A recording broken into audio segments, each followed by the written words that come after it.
Hello. आज का topic है, कल जैसे हम बताए थे, कल हम जो बता दिए थे, देखो हम सब बता तो दिए थे, बट एंगल के बारे में जो मैंने डिस्कशन करा था, तो एंगल के बारे में बताया था कि ये दो लाइन जब मिलती है, कोई भी दो लाइन, जैसे सपोज़ कि ये दो लाइन है, मान लो कोई भी ये दो लाइन है, ऐसे मैच किए, तो हाउ दे आर इंक्लाइंड, ये इसके ऊपर कितना इंक्लाइन है, ये ज़्यादा इंक्लाइंड है तो ये ज़्यादा 90 डिग्री का यहाँ पे एंगल बनता हुआ दिख रहा है, और ये जब ज़्यादा इंक्लाइंड है तो इसमें एंगल जो है कम बनता हुआ कम बनता हुआ दिखाई दे रहा है। ओके, तो ये दोनों किस तरीके से इंक्लाइंड है, और इसके बीच में ये जो कोण, हम हिंदी में जो कहते हैं कोण कितना बन रहा है, उसको हम लोग क्या कहते हैं, एंगल कहते हैं। सो एंगल ऑफ एलिवेशन के बारे में हमने बात कर लिया था। एंगल ऑफ डिप्रेशन के बारे में हम लोग बात करने वाले थे। एंगल ऑफ डिप्रेशन, डिस्परेशन का मतलब तो आप लोग को पता ही होगा, because everybody get easily depressed. ठीक है, डिप्रेशन, एंगल ऑफ डिप्रेशन। और एंगल ऑफ डिप्रेशन में बच्चे बड़ा ही गलती करते हैं। सो ध्यान से इसको सुनिएगा। आपकी आंखें नीचे देख रही हैं, नीचे देख रही है, नीचे क्या देख रही है, नीचे नदी देख रही है, नाला देख रही है, वॉट एवर भी द थिंग्स। ठीक है, पिछले में भी बोले थे वॉट एवर भी द थिंग्स, अंग्रेजी, यस अंग्रेजी। एंगल ऑफ डिप्रेशन, जब कोई चीज़ हम नीचे देख रहे हैं, एंगल ऑफ डिप्रेशन में नदी, नाला, ठीक है, या फिर रोड को, हम बिल्डिंग पे से कोई भी चीज़ को हम नीचे देख रहे हैं, आप क्वेश्चन में पढ़िएगा, उसमें आएगा ऐसा थिंग कि आप यहाँ से कोई चीज़ को ऐसे नीचे देख रहे हो, और ये आँखों के पैरेलल, ये जो हॉरिजॉन्टल लाइन है, इसको मैंने क्या बोला था, लाइन ऑफ साइट। एंगल इस पे लिखना है लाइन ऑफ साइट, सिर्फ लाइन ऑफ साइट भी लिख दूँ, और इसके पैरेलल हॉरिजॉन्टल लाइन आपको ड्रॉ करनी है। ओके, हॉरिजॉन्टल लाइन यहाँ से, ताकि इन दोनों के बीच ये जो एंगल बना, now the angle is angle of depression. क्या है, एंगल ऑफ डिप्रेशन। ठीक है, ये क्या है, एंगल ऑफ डिप्रेशन। सुनो नाउ, अब क्या होता है कि बच्चे गलती क्यों करते हैं, क्यों कहे कि गलती करते हैं, बिकॉज क्या दे देता है क्वेश्चन में कि ये तो हो गया, यहाँ पे हम बताते हैं कि ये हम लाइन ऑफ साइट और हॉरिजॉन्टल लाइन बना दिए, और ये बना दिए ये, just like similar to this. Okay, समझ में आ रहा है ना, ये हॉरिजॉन्टल लाइन है और ये लाइन ऑफ साइट है, और इसके बीच में ये एंगल थीटा है। अगर कम स्पीड लग रहा हो तो स्पीड आप 1.5 भी कर सकते हो। ये लाइन ऑफ साइट है, ठीक है, ये थीटा आपने बना दिया। यहाँ पे सपोज आपको यहाँ पे पैरेलल लाइन, यहाँ पे कह दिया कि यहाँ पे एक टावर खड़ा है, तो आपको लाइन ऑफ साइट बोला कि आप नीचे से, यहाँ से मतलब आपको कह दिया कि आप नीचे यहाँ पे देख रहे हो, बिल्डिंग पे से आप देख रहे हो, तो यहाँ ये बिल्डिंग को आपको ड्रॉ करना पड़ेगा, और आप बिल्डिंग से वो जो आप चीज़ को देख रहे हो नीचे जो रोड पे, वो कुछ मीटर की दूरी पे है, तो देखो ये ट्रायंगल बाहर बन गया। ये ट्रायंगल क्या हुआ, बना, लेकिन बाहर बना ना, बिकॉज इसके अंदर तो थीटा नहीं आ रहा है, थीटा तो बाहर है, इसके अंदर तो नहीं है ट्रायंगल के अंदर। तो ट्रायंगल के अंदर भैया कैसे होगा, तो ये दीज आर पैरेलल लाइन, ये पैरेलल है, ये भी पैरेलल लाइन है, ये पैरेलल लाइन है, ये पैरेलल लाइन है, तो ये वाला जो क्या हो गया, ट्रांसवर्सल हो गया। ट्रांसवर्सल होने के कारण ये थीटा, तो ये भी थीटा, तो ये अल्टरनेट इंटीरियर्स, कौन सा एंगल हो गया, ये अल्टरनेट इंटीरियर्स एंगल। ठीक है, अल्टरनेट इंटीरियर्स एंगल, ठीक है, किया मैंने, यहाँ एरो है ये, ठीक है, ये एरो है। ओके, ये क्या है, ये समझ में आया, अल्टरनेट इंटीरियर्स एंगल। ये पैरेलल है, ये भी पैरेलल है, और ये जो लाइन हमने खींचा बच्चा, ये जो खींचा, ये क्या हो गया, थीटा, तो ये भी थीटा। एक बार फिर से आप यहाँ पे समझो, ये एंगल ऑफ ये है, ठीक है, मैंने बताया कि आप यहाँ से कोई भी चीज़ को यहाँ पे ऐसे देख रहे हो, तो ये यहाँ आपकी आंखें क्या बना रही है, डिप्रेस हो जा रही है, मतलब नीचे देखना पड़ रहा है बेचारे को, कि आप ये नीचे देख रहे हो। अब मान लो आप बिल्डिंग के टॉप पे हो, सपोज एक क्वेश्चन है कि बिल्डिंग के टॉप पे से आप नीचे कुछ चीज़ को देख रहे हो, और वो जो चीज़ है बिल्डिंग से कुछ मीटर की दूरी पे है, समझ में आया। तो ये ट्रायंगल के बाहर है, तो ये आपको ट्रायंगल के अंदर लेने के लिए एंगल, ये आपको अल्टरनेट इंटीरियर बनाना पड़ता है। समझ में आ गया। इसको 2 बार वीडियो को पीछे जाकर के, अगर नहीं समझ में आया है तो इसको देखो। एंगल ऑफ डिप्रेशन में बच्चे बहुत गलती करते हैं, और डॉटेड लाइन से यू हैव टू ड्रॉ कि आपको एंगल ऑफ डिप्रेशन आप ये बना रहे हो, डॉटेड लाइन से हमेशा इसको ड्रॉ करना पड़ता है, ठीक है। एंड वीडियो क्वालिटी में भी कोई दिक्कत हो तो एडजस्ट कर लेना। एंगल ऑफ डिप्रेशन की बात होगी तो मेन ये बेसिक था, लाइन ऑफ साइट ड्रॉ करना और हॉरिजॉन्टल लाइन। तो फर्स्ट अब पहले क्वेश्चन पे हम लोग आते हैं।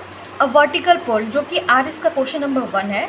अ vertical pole stand on a level ground, एक वर्टिकल पोल है, पोल वही वाला पोल, हाँ वही पोल, पोल डांस नहीं, पोल, वर्टिकल पोल, बिजली का pole, from a point on the ground 25 metre away from the foot of the pole, the angle of elevation of its top from the foot to be 60 degree, find the height of a pole. अब क्या कह दिया है कि vertical पोल दे दिया है from the level of the ground, ground के level से भी दिया है, ग्राउंड के क्या दिया है लेवल। तो पोल, पोल के बारे में पूछ रहा है, पूछ क्या रहा है, सबसे पहले ये लिख लो, पोल के हाइट के बारे में पूछ रहा है, पोल के बारे में पूछ रहा है। तो पोल का हाइट निकालना है हमें, पोल हाइट हमें नहीं पता है, ठीक है, तो इसको आप क्वेश्चन मार्क बनाओ। तो हाइट ऑफ द पोल लिख, पहले ये आपको, अगर आप हाइट एंड डिस्टेंस में सबसे पहले क्लैरिटी ला लोगे कि अगर हमें क्या निकालना है, डायग्राम आप बना लोगे तो क्वेश्चन आपका पूरा सॉल्व हो गया। आई थिंक पूरा दिख रहा है। Find the height of the pole. तो देखिए आप क्या करो कि हाइट ऑफ द पोल मान लो सपोज इतना है। अब पोल तो ऐसे ही ना खड़ा होगा, कोई भी सोचो बच्चा, पोल हमेशा वर्टिकल ही होता है। Height of the pole from the ground, आप कह रहे from the point of the ground, from a point on the ground 25 metre away from the foot of the pole, 25 metre away from the foot of the pole. तो pole का foot भैया यहीं पे होना होगा ना, पोल का फुट यहाँ पे है, ये क्या है, पोल है, पोल का फुट यहाँ पे which is 25 metre away from the ground, 25 meter ये अवे है, 25 मीटर अवे है, समझ में आ गया।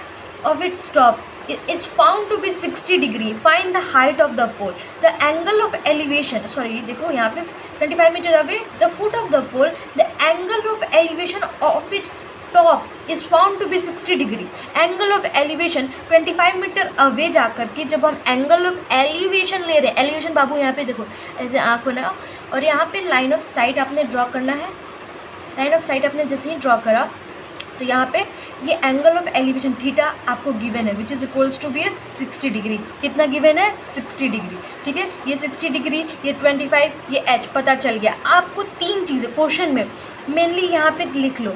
एक चीज़ है, सबसे पहले क्या पता होना चाहिए, या तो आपको एंगल पता होना चाहिए, या तो आपको एंगल पता हो, कोई भी tan थीटा ये, या तो परपेंडिकुलर पता हो, या तो बेस पता हो। इन दोनों में दो चीज़ें अगर आपको पता है तो क्वेश्चन वो वाला आसान हो जाता है, तीसरा अगर निकालना है तो, ठीक है। लेकिन अगर आपको नहीं दिया हुआ है, आई थिंक क्वेश्चन क्लियर होगा आपको। तो फिर उसके बाद वीडियो को रोकना पड़ा था। 60 डिग्री, ये देखो थीटा दिया हुआ था, परपेंडिकुलर दिया हुआ था, बेस निकाला था बच्चा। तो देखो क्वेश्चन बहुत आसान है, क्वेश्चन देखने के लिए नहीं रुका था वीडियो, ऐसा लगता है ना, क्वेश्चन अपनी वीडियो का। देखो ये देखो परपेंडिकुलर दिया हुआ है, थीटा दिया हुआ है, तो बेस निकालना था, या फिर जो भी निकालना है आपको यहाँ पे, सॉरी बेस नहीं निकालना, यहाँ पे परपेंडिकुलर निकालना है, बिकॉज थीटा के सामने वाला, सॉरी देखो थीटा के सामने जो निकालना है उसको क्या कहते हैं, परपेंडिकुलर। तो ये क्या है, परपेंडिकुलर निकालना है, आपको बेस दे दिया हुआ है, simply you have to put it. आपको अब देखो क्वेश्चन में आपको लिखना है, बहुत कुछ खिचड़ी पकाना है, बट यहाँ पे कुछ भी खिचड़ी पकाने की ज़रूरत नहीं है। Perpendicular upon base, tan 60 is equals to कितना हो जाएगा, परपेंडिकुलर अब देखो आप क्या है, h है, और बेस कितना है 25, ओके। tan 60 कितना हो जाएगा, √3, h इज इक्वल्स टू कितना हो गया, h इज इक्वल्स टू 25√3, कितना हुआ 25√3। अगर √3 का वैल्यू, अगर यहाँ क्वेश्चन में √3 का वैल्यू गिवन है कि 1.3 है, 1.73 है, तो अब आप निकाल के मल्टीप्लाई कर दो तो ठीक है, नहीं तो ऐसे भी लिखो, किसी का हिम्मत नहीं है कि आपका मार्क्स काट ले, ओके। 25√3 is the answer. इस क्वेश्चन के लिए ये आंसर हो गया, और ये सबसे आसान क्वेश्चन होता है, सबसे आसान। पहला नंबर RS का first question, a kite is flying attach to a thread which is 165 meter long, the thread makes an angle of 30 degree with the ground, find the height of the kite from the ground assuming that there is no slag in the thread. Slag का मतलब होता है कोई गांठ नहीं है, kite flying. अगर कोई पतंग को हम लोग फैला रहे हैं, देखो बाबू पतंग उड़ रहा है ग्राउंड पे से, ठीक है, पतंग उड़ रहा है, kite is flying attach to a thread which is 165 meter long, जो कि क्या है 165 मीटर लॉन्ग है। The thread makes an angle 30 degree with the ground. Ground तो भैया नीचे ही होगा ना, ग्राउंड तो नीचे ही होगा, वो भी कितना बना रहा है, 30 डिग्री एंगल बना रहा है। Find the height of the kite, find the height of the kite. अब देखो यहाँ से पकड़ के हम लोग देखो ग्राउंड पे पकड़े हैं, और पतंग ये मकर संक्रांति का दिन है और यहाँ पतंग हम लोग ऐसे फैला रहे हैं, उड़ा रहे हैं। और ये जो पतंग फैला रहे हैं बाबू, ये हो गया ऊपर जाएगा पतंग। पतंग ऑब्वियसली कहाँ उड़ता है, ऊपर उड़ता है, आसमान में उड़ेगा, ठीक है। ये रहा आपका पतंग और ये ग्राउंड के साथ अब बोल रहा है, देखो क्वेश्चन नहीं ये बोल रहा, हम कुछ नहीं बोल रहे। The threads makes an angle 30 degree with the ground, ground के साथ 30 डिग्री बना रहा है। Find the height of the kite, height of the kite मतलब काइट का यहाँ, find the height of the kite from the ground, ground से कितना हाइट है, ग्राउंड के साथ ये हाइट जब उड़ा रहे हैं तो 30 डिग्री बना रहा है। अब इसका कितना हाइट है h, मान लो सपोज करो जैसे पोल का हाइट मैंने h किया था। And find the height of the kite assuming that there is no slag, slags का मतलब मैंने बता दिया कि यहाँ पे कोई गांठ नहीं है, ऐसे बता रहा है, ठीक है, ऐसा अज्यूम करना है, ठीक है। तो सिंपल यहाँ पे लिखो टैन, यहाँ पे भी सिंपल फाइंड करना है, या तो टैन लगा लो या आप देखो यहाँ पे परपेंडिकुलर और यहाँ पे हाइट का लगेगा, परपेंडिकुलर अपन हाइट लग जाएगा, तो साइन थीटा भी लगा करके क्वेश्चन को कर सकते हो। आपको जैसे ठीक लगे वैसे करो, मैं यहाँ पे साइन थीटा लगा दूँगी, ओके। तो sine 30 degree is equals to perpendicular upon hypotenuse, ठीक है, ठीक है। लेकिन आपको क्वेश्चन में क्या करना है कि अब आपको फार्मूला पूरा लिखना है, ए बी सी, तो in triangle A B C we have to find the height of the kite from the ground. तो हम लोग को h हाइट फाइंड करना है, तो let the height of the kite be h, ये आपको लिखना पड़ेगा। ये सब लिखो और सीधे यहाँ से sine 30 is equals to 1/2, what is perpendicular h is perpendicular and h is perpendicular, और ये क्या मैंने माना इसको हाइपोटेनस 165। तो h कितना हो गया बाबू 165/2, 165/2। अब जो देखो 8 घटाओ तो इसको कितना घटाओ तो 8 के टेबल से, आई मीन 2 के टेबल से, 8 बार में 8 2 जा 16 हो गया और 2 2 जा 4, 2 जा 4, तो वो ये हो गया 0.5 मीटर। हाइट कितना हो गया 82.5। अब आप लिख सकते हो in triangle ABC when kite is flying, तो हाइट ऑफ द काइट इतना आया, ठीक है। अगले क्वेश्चन की ओर बढ़ते हैं। अगर कोई प्रॉब्लम हो तो आप फीडबैक में बोल सकते हो, ठीक है, कि मिस आप स्लो बोलो या दीदी आप स्लो बोलो, जो भी है, ठीक है, दिक्कत तो मैं उसके हिसाब से कर लूँगी। The length of the string between a kite and a point on the ground is 85 meter, 85 meter if the string makes an angle theta with the ground level such that the tan theta is 15/8. Oh, then find the height of the kite. Find the height of the kite from the ground. Assume that there is a no slags in the string. Okay. फिर से ये kite वाला question है, बहुत आसान है ये भी, लेकिन तुम लोग को शायद सिमिलैरिटी अगर कोई पढ़ा है ट्रायंगल में तो उसकी तरह दिया हुआ है। देखो देखो ये ट्रायंगल है, कह रहा है कि the length of the string between a kite and a point on the ground is 85 meter, 85 meter the length of the string. यहाँ स्ट्रिंग मतलब ये काइट जो फैला रहे हैं ना, काइट जो उड़ा रहे हैं, तो वो कितना है 85 meter. If the string makes an angle theta with the ground, ground के साथ एंगल थीटा बना रहा है। Find the height of the kite, height of the kite. Assume that there is a no slags in the string, इसके साथ कोई गांठ नहीं बंधा हुआ है, ठीक है। तो ये इसको मानो A B and C what ever with this, okay. और लेकिन tan थीटा देखो यहाँ पे भी कह रहा है कि एंगल थीटा फॉर्म कर रहा है, लेकिन दूसरा ट्रायंगल है जो कि इसी के सिमिलर है, which is similar to that one, because ये भी क्या कर रहा है ग्राउंड के साथ थीटा एंगल बना रहा है, और ये वाला भी जो है ग्राउंड के साथ थीटा एंगल बना रहा है। The length of the string between a kite and a point on the ground is 85 meter if the strings makes an angle theta.